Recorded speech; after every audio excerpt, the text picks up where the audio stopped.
ค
Hey everybody, and welcome to Kensington Online. My name is Patrick, and we're so glad that you decided to join us today.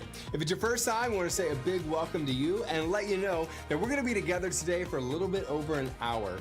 During that hour, you're going to hear some amazing music, a helpful message, and you're even going to have the opportunity to comment below and connect with the service host right here online. So we would love for you to do that. We're going to be sharing some of the main points from the message. You're going to get links to the songs and even some ways that you can reach out and connect connect with us if you'd like to do that. One of the ways that you can do that is actually going to thehubtc.com. That's thehubtc.com. If you can fill out that form, what will happen is one of our staff members will connect with you and answer any questions that you have about your experience today or even about our church. I also want to invite you to follow us on social media if you're not currently doing that. We're on Facebook, Instagram, and Twitter, and those are really the best ways to find out more about who we are and all that's going on around here, and even be able to see a behind-the-scenes glimpse at how it all happened. So we would love to connect with you on one of those social media networks. Well, I think we're about to get started. Again, we're so excited that you decided to join us today, and we'll see you right back here in just a few minutes.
Good morning, Kensington. Let's stand to our feet. Let's sing to our God and King. Here we go. When night has fallen and fear is coming, still you're calling me. When faith is lost and my hope exhausted, you will be my strength. Sing it out. When my mind says I'm not good enough, God, you're enough for me. Yeah, I've decided I'm not giving up. You won't give up on me. You won't give up. Come on, let's sing it out. Your love is so long, it won't let go. I feel it breaking out like an echo. Your love is holding on and it won't let go. I feel it breaking out like an echo, echo in my soul.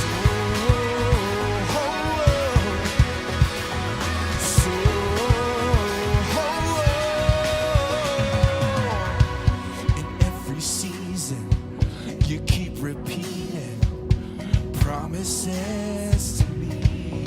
Whoa, whoa, no, there's no stopping what you have started until it is complete. When my mind says I'm not good enough, God, you're enough for me. Yeah, I've decided I'm not giving up. You won't give up on me. Come on, sing it out. You won't give up on me. Love is holding on, it won't let go. I feel it breaking out like an echo. Your love is holding on, it won't let go. I feel it breaking out like an echo, echo in my soul. Hey. Soul. Echo in my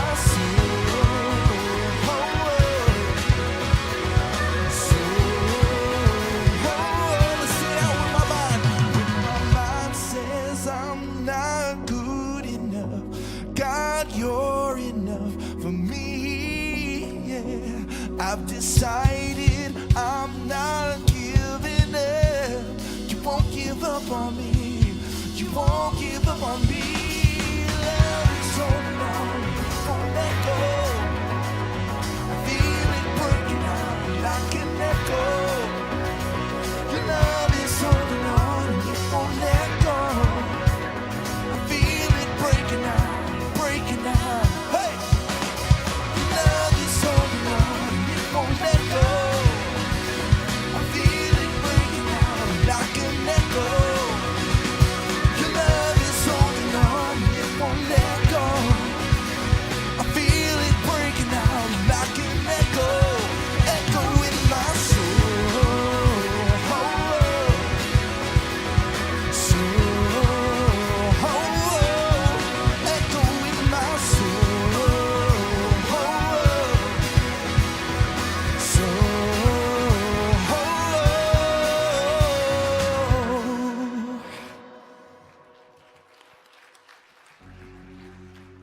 Good morning, Kensington. How are you this morning? You good? Wow, aren't you a hearty group coming out in this weather? I am so happy to see all of you. My name is Pat Lang, and I oversee all of the marriage initiatives for Kensington. If this is your first time here, I want to tell you that this church exists to create a safe environment for you to explore your faith. Now, you really couldn't have come at a better time because we are continuing our message series called Vertical Marriage. How many of you have been here the last couple of weeks? All right, it is awesome. And I got to tell you, it's for everyone. So whether or not you are married, single, engaged, we're married once upon a time, we're married twice upon a time, whatever, this series is going to help all of us to get the information and to grow in the knowledge of what it takes to have a true life relationship. Now, one of the things that you probably don't know is that at every Kensington campus, we have campus marriage teams. And those teams are made up of dedicated married volunteers who walk alongside other couples to help them experience what it is like to have Jesus at the center of their marriage. Now, we know that sometimes messages can stir up some need to take some next steps in your relationship. So if that is you, I would love to connect with you out in the lobby at the Hub. But there's one more thing. Here in Traverse City, we really could use to have more volunteers to serve on our marriage team. So if you feel, you and your spouse feel the nudge to maybe find out more information about volunteering with our campus marriage team here in Traverse City, really, I'd love to chat with you out at the Hub. Now, the Hub is located out in the lobby underneath the great big banner that I think it says the Hub. All right, well, you're already standing up. I'd love for you to kind of spread out a little bit and ask someone this question: what is the most unusual wedding that you've ever been to?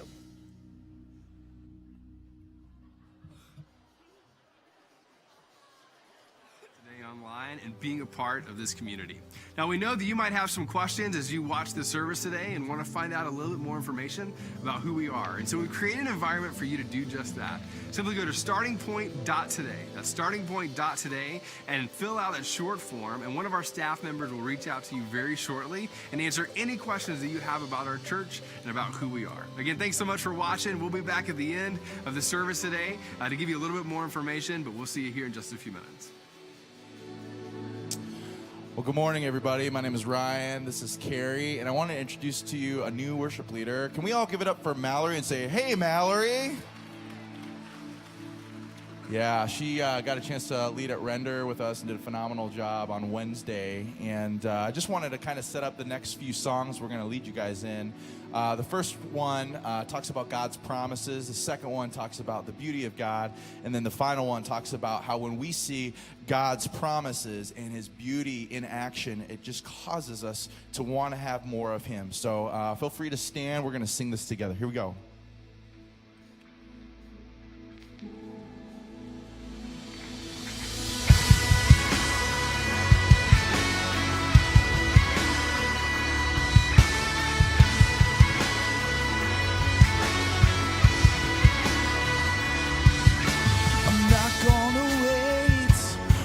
For the walls to fall, 'cause I know a name that will bring them down.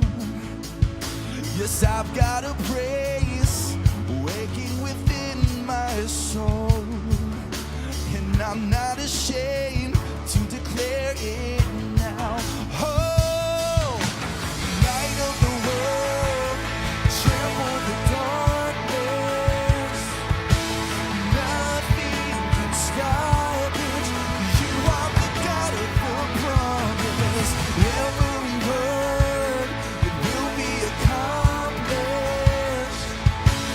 Nothing can stop it. You are the God of the promise. Oh,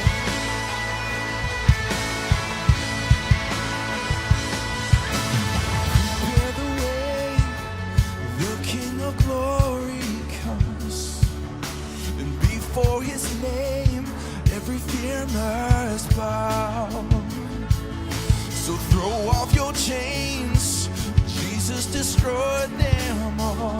Oh, up from the grave, he is with us now. Would you sing it out? Oh, light of the world, trample the darkness, and nothing can stop it. You are the God of the promise. Every word, it will be accomplished, and nothing can stop it. You are the God of the promise. Oh.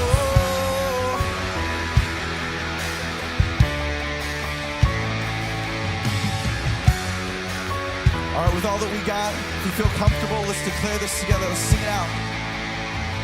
The gates of hell will never stand a chance. Your name prevails. Jesus, the great I am. No word will fail, and no weapon formed against your name prevails. Jesus, the great I am. The gates of hell will never stand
chains fall, fear bow here now.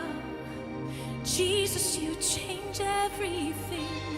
Lives healed, hope found here now. Jesus, you change everything. Chains fall, fear bow here now. Jesus, you change everything. Lives healed, hope found here now. Jesus, you change everything. Oh, Jesus, you change everything. You changed me. Oh, you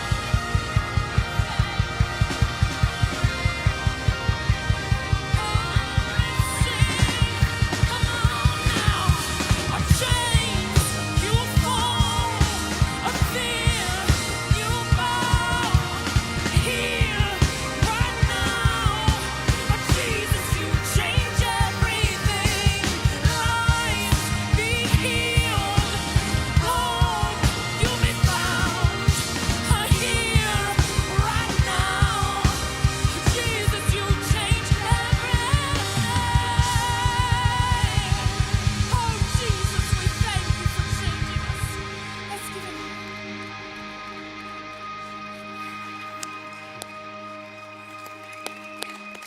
Thanks so much for singing with us. Hey, let me do this. I'd love to pray for us if we could. When you hear songs like that, when you hear kind of an arc of a story of who God is and what he believes about us, what he believes about you, I think the beautiful part of this is we get to respond and just say thank you. So what I want to do is I'd love just to pray, and if you're here and you're not a follower of Jesus, some of those words you're like, I don't even know what that means. I totally understand that. The great part about some of that is I think you get a picture of what we believe about God, but I think you get a picture of what we believe that he believes about you as well. And so for the next couple of minutes, we're going to be talking about that. But I want to pray for us, and then we'll jump into the rest of the day. Let me pray. Father, we thank you so much for what you did on our behalf. And God, I pray that over these next few minutes, as we start talking about what it looks like for us to be healthier in our marriages, we start talking about what it looks like to place more of our trust and our confidence in you when it comes to our important relationships in life. God, I pray that you would open our eyes to your presence here and what you're doing in and through us. And I pray that you would move through this day in a powerful way. It's in Jesus' name we pray. Amen. Hey, thanks so much for singing with us. Go ahead and find 4 or 5 people around you. Give them a high five. Let them know that you're glad that they showed up on the biggest snow day, apparently, that we've had yet.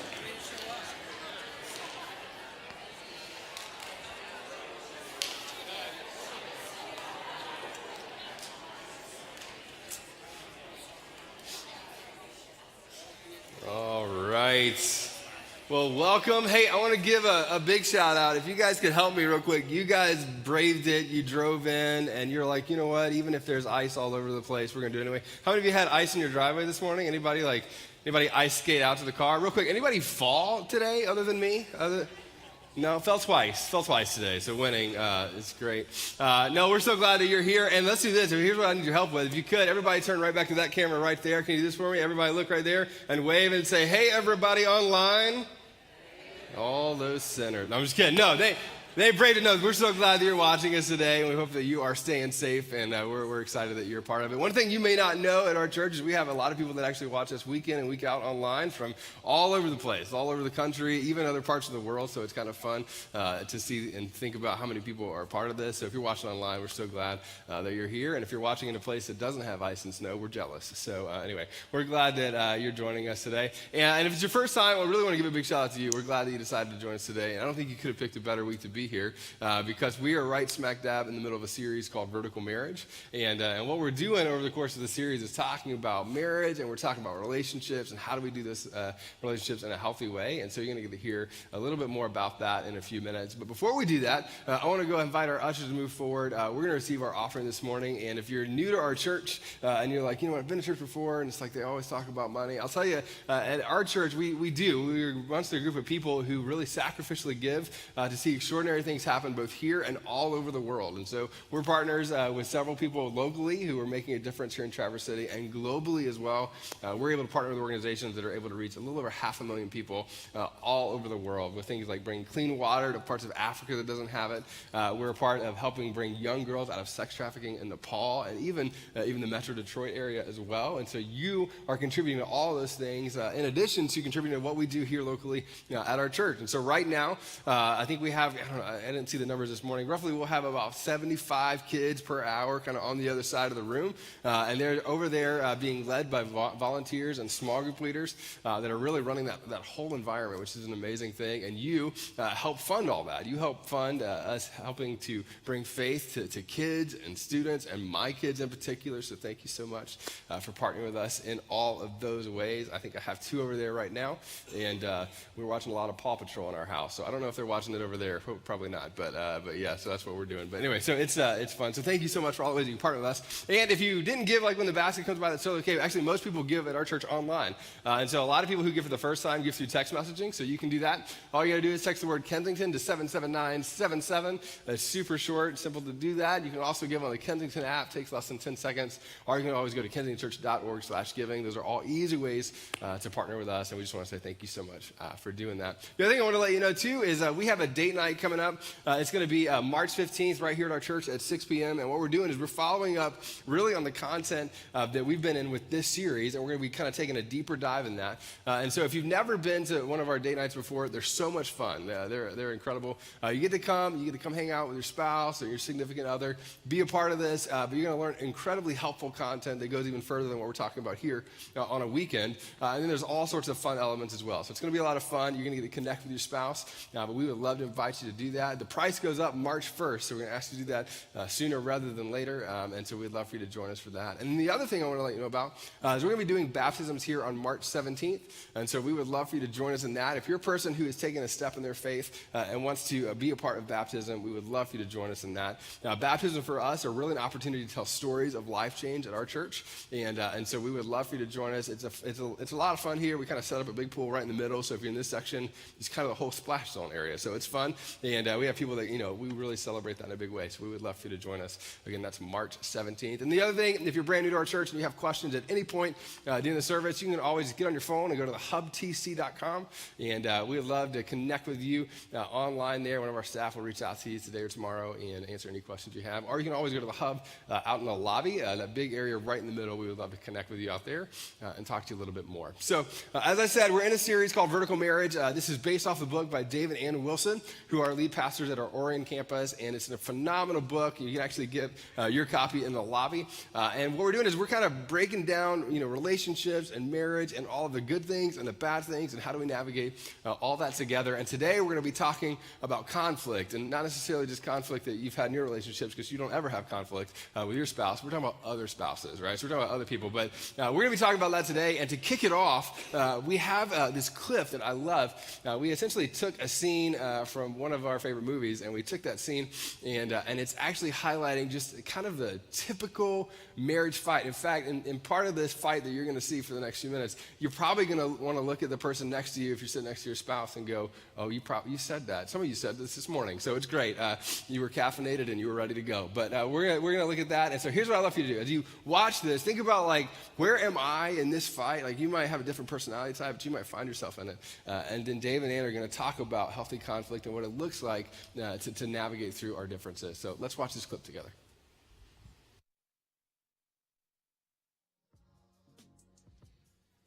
See you guys. Drive safe. Bye. Love you guys.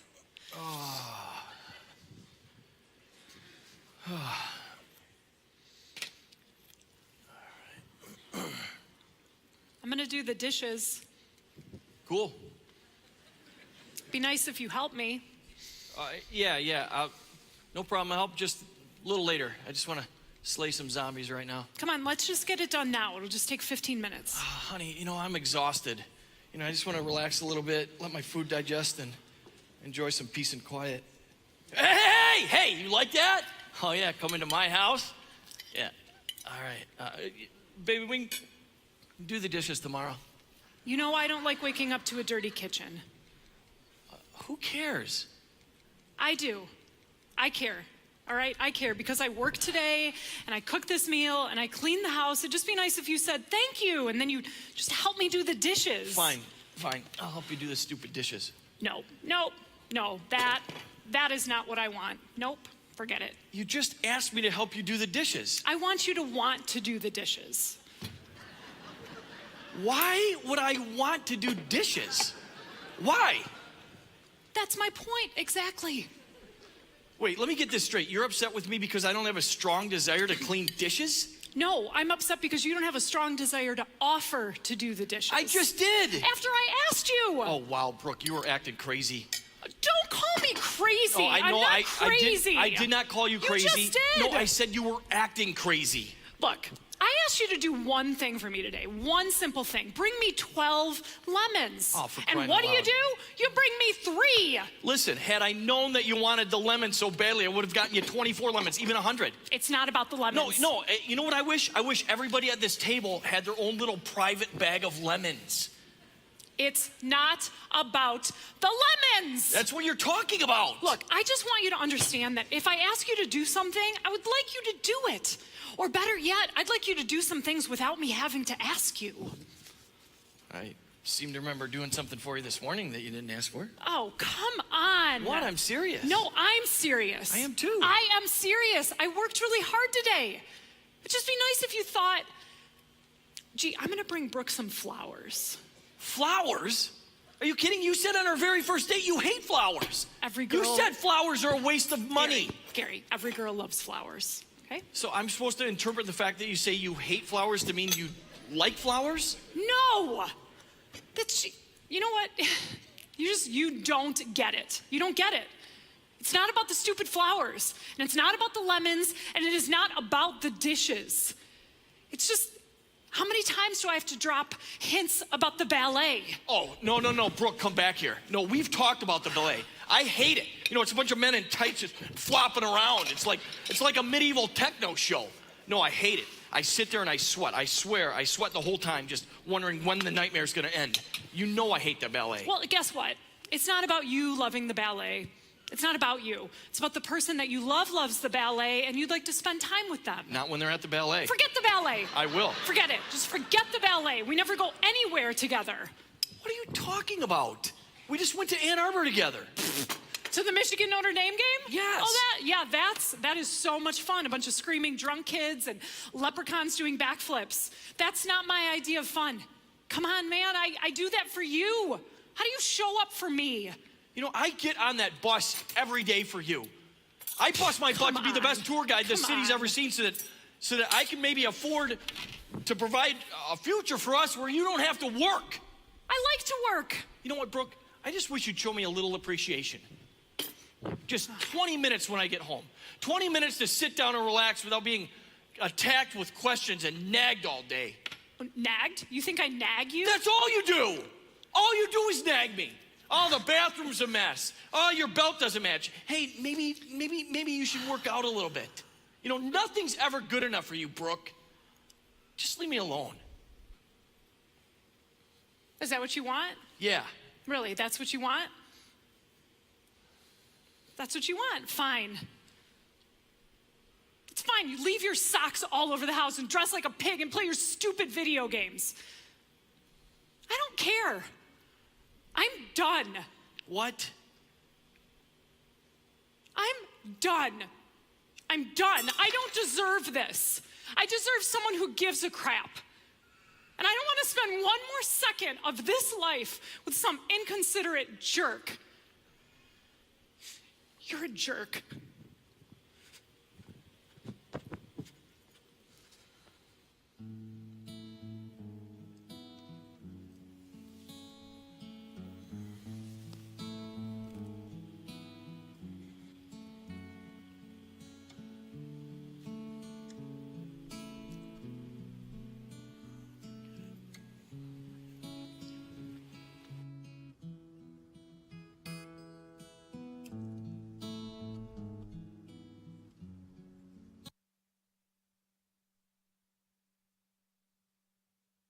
Well, you might have noticed this, but men and women are different, right? We're different. Yeah, we're different. We're not just talking about physically, men and women are different. They're wired completely different. In fact, I like to illustrate it this way.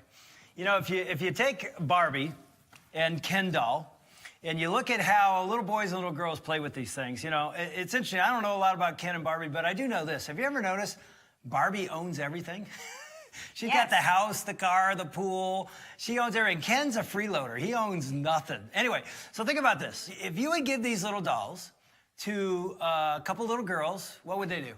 Oh, I mean, it's obvious. They would talk to each other like, oh, I like your little bathing suit. I mean, it'd be like this. You have, you know, Barbie over here going, oh, I like your swimming suit that I bought for you. I own that thing. I like your hair. That's a nice cut. I like what you're doing. So, I mean, they would communicate the entire time. Talk, all right? Well, here's the thing. If you gave these little dolls to two little boys, and again, I'm making generalities. This isn't true of all boys and all girls. It's just a general statement, but it's somewhat true. If you gave these little dolls to little boys, they would do this. Hey, I mean, that's probably what they would do. Why? Because boys and girls, men and women are different. Ours right? actually had little guys and they put firecrackers on them and exploded them. But yeah, Into they can be pond. so different. And so here's the amazing thing. So you bring that differences into marriage. And again, we're not saying all men are this way and all women are that way, but we are different. And we're completely wired differently. So then we come into a marriage and we're like, okay, I've got to figure out what her biggest need is and what his biggest need is. So here's what we're going to do in this session. We're going to talk about the number one need of men and the number one need of women. Again, it's generalities. It may be flipped in your relationship, but generally this is pretty much true. And we're really hoping that you will become an expert of what your spouse needs. Like, that's our goal. Yeah. So let's talk first about men. Is that all right? Yeah. We'll start with men. Okay, let me ask the ladies out there. Yell out right now. What is the number one need of your man? Or generally, what's the number one need of men?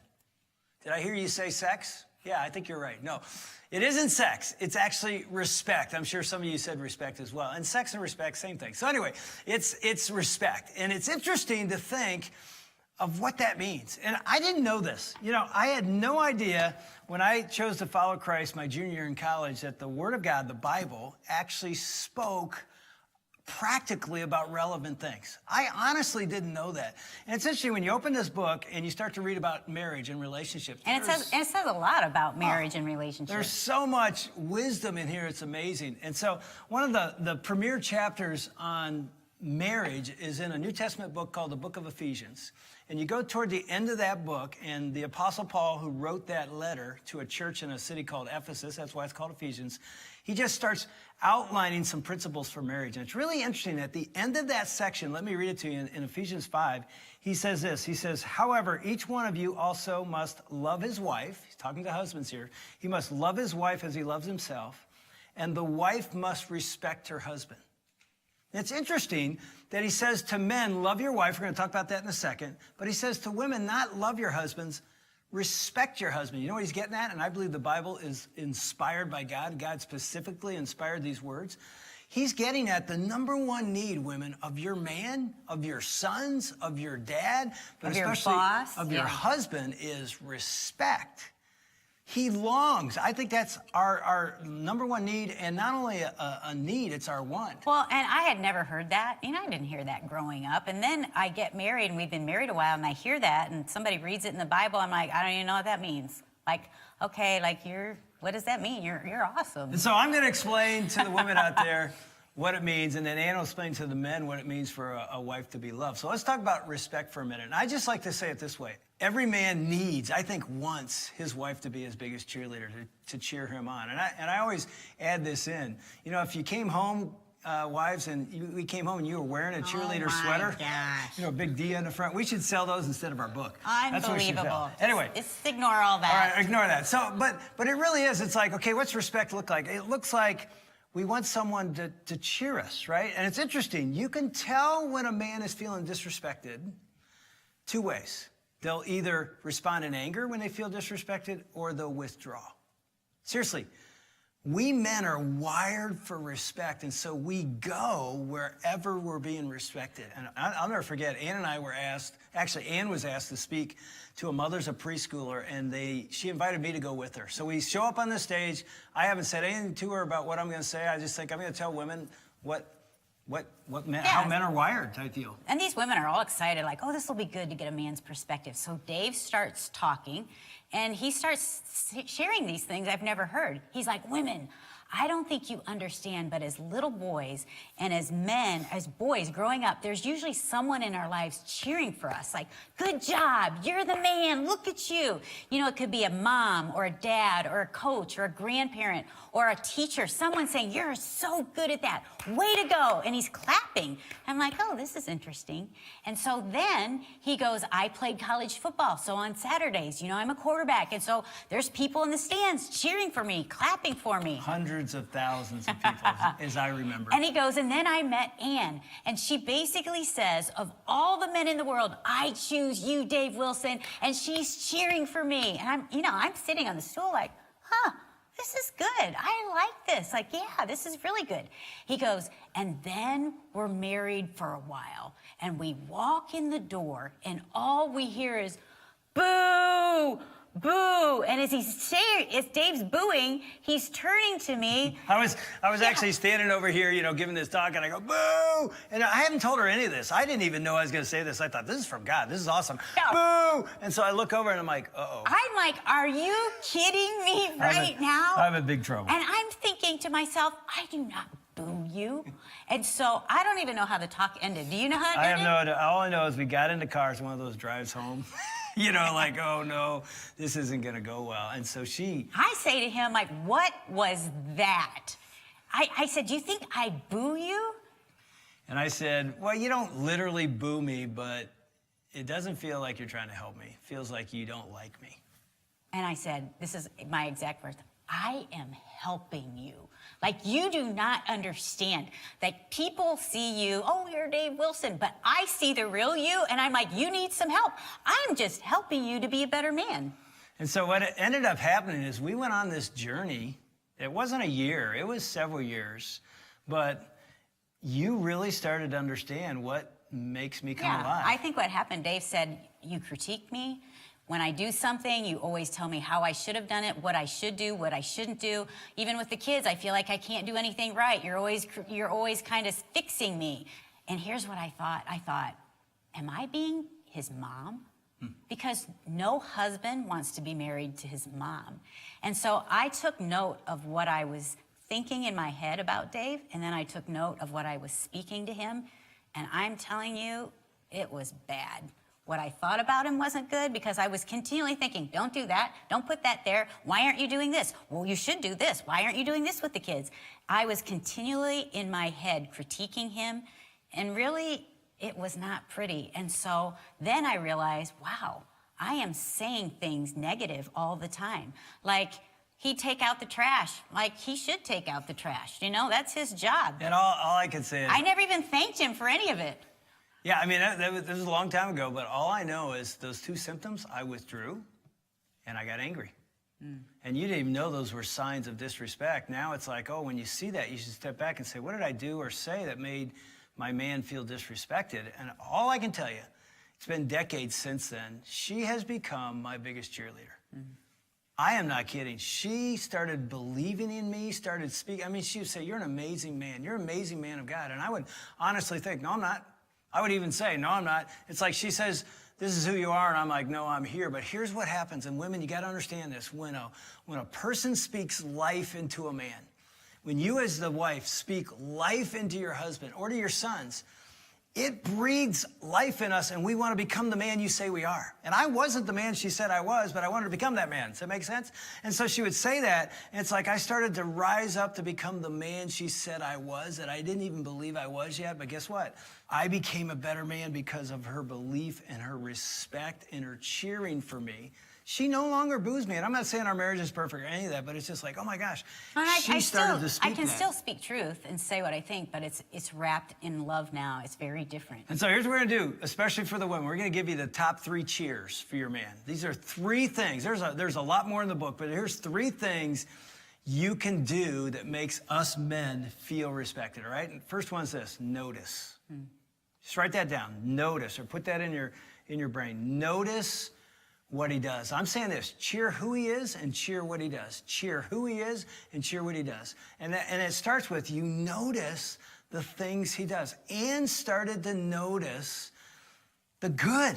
You know, she wasn't chopping the plant anymore. She was like appreciating and watering and fertilizing the good in me, and it made me be a better man. I'll never forget, back when we started our church, we used to have these little cards that we would put in the program for people to write down prayer requests. We call them CR cards, confidential requests.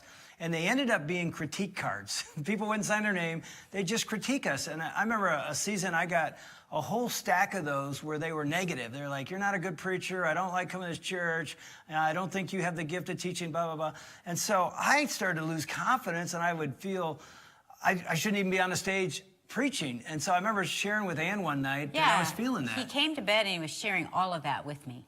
And I'm just going to tell you how embarrassed I am to tell you this, but when he shared it, the first thought that came into my head was, you should read your Bible more and spend more time with Jesus, because then you'd be a better preacher and your messages would be better.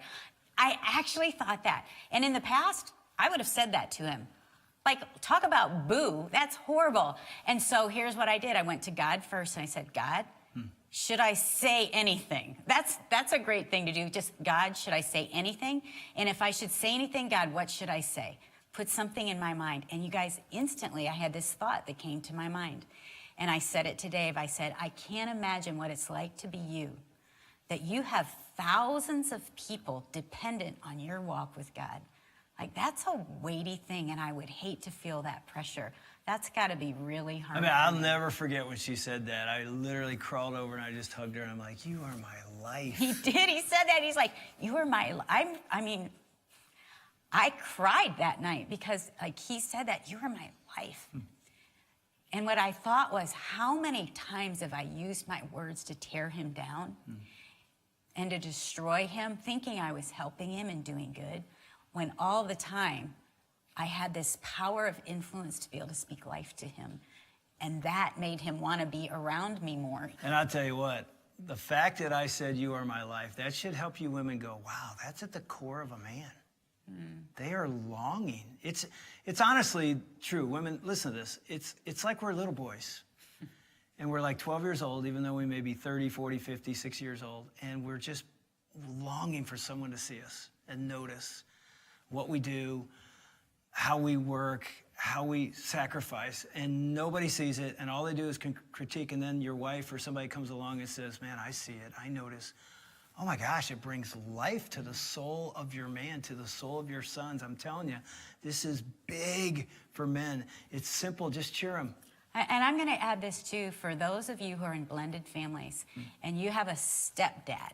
He feels so insecure of not feeling like he knows what he's doing all the time, especially if you have kids that he's now parenting. Make sure you encourage him and give him advice. Advice, not advice, critiquing advice, but honey, you're doing a great job. Like, go there with him. So here's the second one. Speak life. Don't just notice it, but then speak life out to him, out to them. You know, it's interesting. I want to change this illustration here that's in our notes. Okay. Because to speak life, it was what Ann did that night. But it's like, you got to go to God first and ask him, should I say this? How should I say it? When should I say it? And it's interesting. Share the story. I don't even know what he's going to say. I know, but it's a powerful story about when you were complaining about our boys. And you're walking through the woods. Yeah. All our boys were teenagers at the time, and I was spent. I was angry. I was frustrated with them. And so I had to get out of the house. So I go on this 6-mile walk, and I am venting to God, like, God, are you seeing our kids right now? Like, they are out of control. There's no respect here. They're not listening. They're not doing. And so I go on this rampage of just going on venting to God about my kids. And then I said this to God, which was, I don't even know why I said it, but I said, God, what do you think of them? I kind of like, aren't you agreeing with all of this? And I stopped I didn't stop walking, but I stopped to listen to see what God would say. And this was one of the most powerful parenting moments I've ever had for our sons, because I said this to God, let's start with CJ. And so I said, what do you think of him? And I'm telling you, the things that God told me about CJ, here's the first thing that came to my head, just in my head, that I felt like the Holy Spirit was saying to me, isn't he the most fascinating person you've ever met? And I'm like, no, like not really. But he goes, isn't he so unique? I made him in a way that he's without guile. He's like Nathaniel. You have to read about that in the Bible. He has no pretense about it. That is so CJ. It's like, well, that was straight from God. Yeah, and he just gives grace to everybody. So God's telling me about CJ, and then he goes to Austin. He's Austin's like King David. He has that sensitive heart, but he has the heart of a warrior too. And I'm like, really? Yeah, okay. And then I'm like, what about Cody? He goes, oh, isn't he like Joshua? Cody's middle name is Joshua. And Joshua was the leader after Moses who led people. He goes, Joshua will be my man to lead thousands of people into my kingdom. He's a world changer. And I'm like, really? And so you guys, just hearing God's perspective, because I've actually had women come up to me and here's what they said. There's nothing good to say to my husband. There's nothing good in him. And I'm like, oh my gosh, God doesn't see that. He sees all the good. Go back to when you first married him, because there was something good in him that made you want to marry him. And here's the amazing thing. When Ann spoke that out to our sons, which I watched you do this the rest of the time. It's changed my parenting. Spoke it out to me. I'm telling you, women, that brings a man alive. You notice, you speak life, all right? And then the last one is desire. And what do I mean by that? This is crazy. But this is how a man often thinks. It's like when my wife desires me sexually, it's respect. I don't know how to explain that to you. It just is. And we're going to talk about this next week a lot more. There's a whole section in the book on God's design for sex. But I'll tell you this. I remember one time I was speaking to our staff at Kensington, and I had my iPad, and it was the middle of the afternoon, and I get this text from Ann on my iPad as I'm teaching our staff, and it says something like, hey, big guy, I'm waiting for you at home. That's all it said, which I knew what that meant. And I'm like, okay, we're done. We got to go. I feel like God's telling me to end right now, and I'm rushing home right away. It's like, and I know that's crazy, and I'm not advocating sending texts, although that'd be a good thing. It was just like in your marriage. That thing in a marriage for a man actually is tied to respect. Wow. So, ladies, just hear this. Every guy is wired this way. He's longing for you to be his cheerleader. And it's a choice that you make based on, here's the thing I'll say to you. See your husband the way God sees him and say what God would say. And it's going to be life. It's going to be life. Okay, we're done with guys. Yes, let's talk about women. Let's get to the women. All right, it's really interesting. You go back to that passage, and again, I'll remind you, it said, Paul wrote this. He says, wives, respect your husbands, but he said to the husbands, you must love your wife as he loves himself. Yeah, what's that mean? Well, here's the thing. I think the word love has lost its meaning. We don't know what it means. We love ice cream. We love God. We love the Lions going to the Super Bowl. Whatever. It means nothing. But here's what guys do understand. Guys know what it means to cherish something. So change the word love to cherish, because guys, we cherish stuff. I have a TV, I have a motorcycle, you're not touching it. Guitars. I have guitars, they're in a humidified room. It's like, we know how to cherish stuff. I protect them, I talk about them, I study them. It's like, okay, what would it be if I did that for you? To cherish, to love you as you deserve. And so we gave you 3 cheers for a guy. I'm giving you 4 cherish moves. Why 4 and compared to 3? Because women are complicated and they get 1 more. Because we deserve more. Yeah, and they all start with the letter T. So guys, I start them with the letter T because I know you're like me. Just tell me what to do, man. Just tell me what to do and I'll do it. So here's the first thing. And again, you got to ask your wife what makes you feel cherished. Yeah, because every woman's going to be totally different, especially more so even than men, of what we need even in this time period. And so here's the first one, is time. And that looks like, you guys, we still want you to pursue us. When we were dating, Dave and I were dating, he pursued me so much, and we still long for that. We've been married 38 years, and I'm like, still pursue me. Be with me, spend time with me, be romantic with me. Here's what happens, guys. We get lazy. We just do. We get lazy. We pursue before the wedding, even maybe in the early months of the marriage, and then we just start pursuing other things that are important things, but we get lazy, and it's like, oh my gosh, I would just say to the guys, spend time with her. Here's an action step. We talked about it already. Start putting in your calendar a date. Yeah. Take her out on a date. I'd say it's your job. Get a sitter for the kids. You make this happen. Be intentional. And then on that date, you got to do number 2. The number 2 T is talk.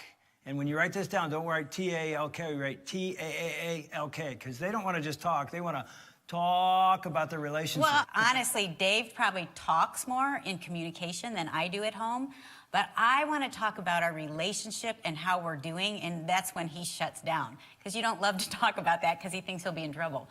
But women want to talk about, like, we want to know you and we want you to know us. And so take the time for that. Here's a question, guys, you could ask us as women, that some of your wives will cry if you ask them this. Honey, how are you doing? Just that. How are you doing? I actually, when we first started learning this, I asked Ann, what do you want me to ask you on a date? And I had a pencil out, a little card, like, what do you want me to ask? She said, just ask me this. I'm writing it down. How are you doing? I'm like, do you want me to ask you that? And so on dates now, I'm like, how are you doing? Because I tell you what, if you're like us, your life's busy, you're crazy, right. Kids doing all kinds of things, you don't talk. And we want you to talk to us too in terms of how are you doing? And here's a quick tip for the guys. When a woman wants to talk, she doesn't want us to fix and solve her problem. You hear me? She doesn't want that. I'll never forget learning that earlier in our marriage when Ann was having this just hard day. The kids were little, snot, poop, diapers, the whole thing. Some of you are there now. Thank God we're out of that stage. But it was just craziness. And I came home and she was just complaining about her day. I'm sitting at the kitchen table and I start venting like, this is the worst day. Nobody has slept. Like, I haven't slept in weeks. And somebody has an ear infection and they're fighting. And so I'm going on like this. And Dave looks at me and goes, oh my gosh, I'm going to be right back. And so he goes upstairs. I'm like, where is he going? And then he comes down with a little piece of paper in his hand. And I thought, oh, he's written me a love note. And I'm all excited. I'm like, oh, and he hands it to me. And I'm like, oh, thank you. And then it's numbered like 1 to 10. I'm like, that's weird, but maybe it's the 10 things I love about you or the 10 reasons why you're this great mom. And so I'm like, oh, number 1, get more organized. And I'm like, wait. Okay, that's enough. What? That's enough. Number 2, use your time more wisely. I'm like, what is this? I mean, it was a bad moment in our marriage because it's like I actually thought God gave me this, these 10 things she could do to get her life, better. Because he looks at it, he goes, I feel like God gave me that. And I'm like, you think this was from God? Tell him what you did. Go ahead. I said, this was not from God. This was from Satan. And I rip it up and I throw it in his face. She threw it in my face. And you know what? She should have. That was so. I honestly didn't know. You thought that was helping me. Yeah, I thought it was helping. I've learned, guys. Are you hearing this? She doesn't want you to solve or fix her problems. She wants you to be a part. Yes. And enter into her world with her problem. What's that do? That makes her feel cherished. It makes her feel loved, that you are her partner. You are there. Listen to us. There may be a time to solve and fix. There are times now I say, what do you need from me right now? That's the key. Did you hear that? What do you need? What would be most helpful to you right now? And sometimes I'll just say, I just need you to listen. Other times I'll say, I need your advice, but mostly I just need him to listen. Yeah, so it makes her feel loved and cherished. What? Most women are like this when you spend time, when you talk, and then here's number 3, touch. Did you hear me, guys? Touch. And I know what you thought. You're like me. You're like, yeah, he's talking about sex. No, I'm not talking about we're sex. not saying that's bad, but we need touch as well as that. Just non-sexual touch, just affection. Like when you're with her, put your hand on her leg, hold her hand when you're walking, put your arm around her. And some of you women, that may not be your thing, and that's okay, but tell your husband. But honestly, just to be affectionate, hold the door open, treat her like she's special, that you love her. It's interesting. We read a book years ago that talked about the top 5 needs of a man and the top 5 needs of a woman. And the idea was if you don't know your spouse's top 5 needs, there's a chance for an affair. It's like you got to meet those needs. And I remember getting the book and looking at it. It said, number 1 need of men, this author said, was sex. I'm like, okay, I agree with that. I looked on the top 5 need of a woman. There's a chapter on each one, and sex wasn't in the top 5. So I'll never forget, I brought that book to Ann. I hadn't even read it yet, and I just said, hey, why isn't sex in the top 5? I can't believe it. It's number 1 for guys. It's not in the top 5. And tell them what you said. I'm like, no, that sex is in all of those. That's a part of it. All of that is sex to us. And so what the guy said, guys, you better write this down. He said the top 3 needs of a woman. Now, ask your wife, is this true for you? But he said this, I've never forgotten. I don't need to look at notes. I've never forgotten, because I went to Ann and said, is this true? And she said, yeah, pretty much true. Number 1, you writing this down, guys? Affection. What is that? Non-sexual touch. I didn't even know what that and was. it's just caring, too. It's not just the touch part. It's just caring for us, noticing us. Number 2, conversation. Yes. What's that? Talk, right? Number 3, honesty and openness. We like that. What's that mean? That means sharing your heart, vulnerable weaknesses. Here's the thing, guys. No other woman gets my heart. Yes. Only this one. And the same for me as a man. No other man gets my heart. I think that's really important. And so here you go. I told you there's 4 action steps to cherish your wife. Time, talk, touch. Last one's truth. And what do I mean by truth? Go vertical. Your wife longs for you as her man to take her to Jesus. I mean that. Am I right? I would say go to Jesus with us because so often sometimes as women, and it can be flipped, it can be either way, but I know for me as a woman, I want Dave with me or before me. You know, sometimes we're jogging back and forth and one is ahead and one's behind, but we want our guys to be with us right on track spiritually, you know, to share stuff that you're learning or like that's really big, to initiate prayer. We love that. And that's why we said in the first week, pray daily together. I'm telling you, that's a spiritual move to go vertical, not just alone, but together. It can change your marriage. I'll end with this. Years ago, I made a New Year's resolution, which I don't often do, but the boys were little, and I said to Ann on New Year's Eve, I said, this year, I'm going to go, after we put the boys down to bed, I'm going to go to my office and get on my knees and I'm going to pray for 5 minutes and pray about who they'll marry someday and their lives growing up. And I said, you don't need to join me. It's my New Year's resolution. Long story short, 17, 18 days into January, we were praying together every night. Oh, yeah. When he did that, like, I'm in. Like, I want to do that with you. This is awesome. And it took like 5 minutes. Yeah. It wasn't this big old deal, but I'll never forget, like day 17, we're just about to get off our knees, and she grabs my arm and she goes, hey, I just got to tell you this. I go, what? She goes, this just turns me on. And she sort of said it like that. Like, I was like, what do you mean? She goes, I don't know how to explain this, but doing this with you every day is like romantic. It just makes me want you. It's very romantic. Instead, it's like foreplay. It's like you're so attractive to me right now. Here's all I know. I remember in that moment, I didn't say this out loud, but I thought, if this is how this works, I lead her spiritually. I was like, I'm going to become the Apostle Paul. It was crazy. But here's the deal. That isn't why you do it, but it's like, oh my gosh, when I want to paint leads. reality. Okay, Yeah, go I'm ahead. going to paint reality. Like, we did that for a while, and then we don't do it on our knees every single night. So don't be on your husband or your wife like, you never do that. Don't hold it against them. But those are like goals that you put in. Now, what were you going to say? I was just going to say this. Women, cheer for your man. Men, cherish. And now you know what those words mean. Cherish your wife. Women, here's your homework. Ask your husband or a guy friend, what does it look like to respect you? What can I do to respect you? Guys, ask your wife, what does it look like, or single guys, to a friend, what does it look like for me? What would love look like to you?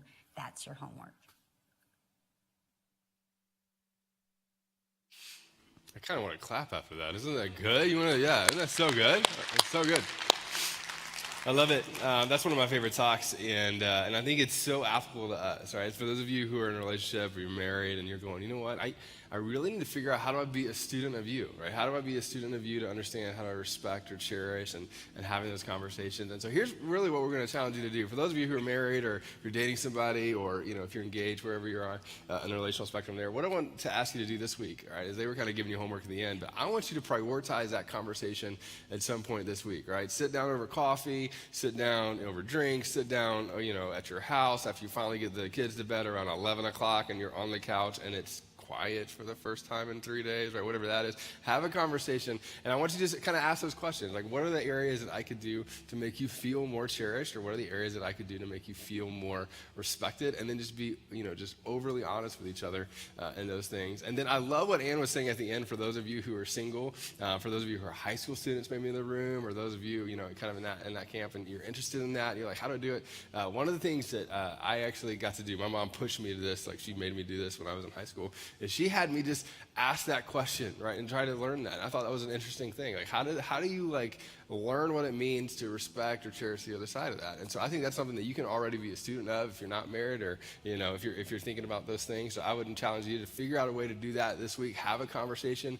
For those of you who are parents of middle schoolers or high school students, it's a great conversation to start early, right? Some of you are like, I wish somebody would have done that with my, with your spouse, or you wouldn't say that out loud, or that sort of thing. Like, it's a great time to start doing that and having those conversations even early. So I wanted to kind of take a step forward on this and let you know, if you want to go like in a deeper dive in this, right? We're doing a vertical marriage like couple study group here at the church on 6:30 on Thursday night. We would love for you to join us for that. We've got a bunch of people that have been showing up for that. It's a great opportunity to take this content even deeper. And then again, we're doing our date night coming up in March. We would love for you to join us for that. Make sure you sign up for that. The price is going to jump up March 1st. We'd love for you to be a part of that. And then I also want you to know, if you're newer to our church, if you've been attending for a little bit, it's been an incredible video series so far. You can actually go back and watch these if you haven't yet. You can kind of get caught up on all that we've said online. You can follow us on Facebook to do that. And then also, we're kicking off a new series here in a few weeks called Formed, and we're going to be doing live teaching then, and we're going to be kicking off through that series, talking about what it looks like to have some specific disciplines in our life that really make a big impact. So we're going to be talking about that as well. So we'd love for you to join us throughout the rest of the series, and then for that coming up as well. Again, thanks so much for being here. We'll see you right back here next Sunday for part 4 of Vertical Marriage. We'll see you soon.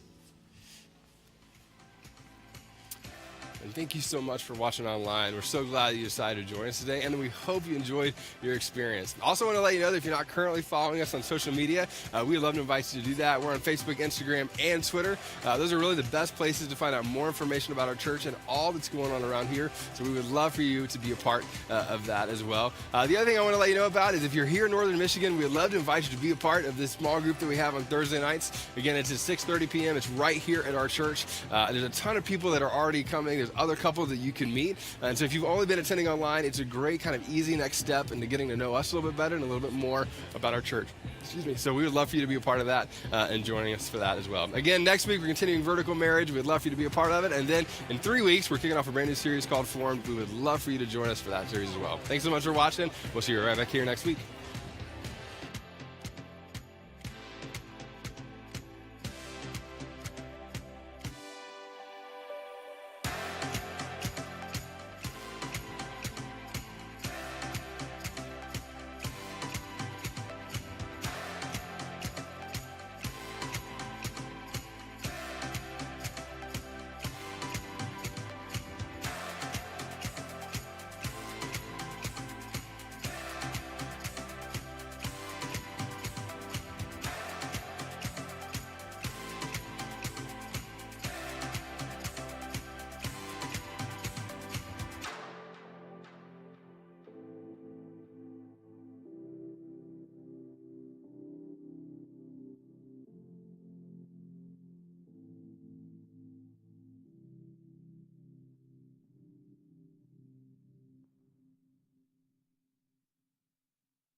you.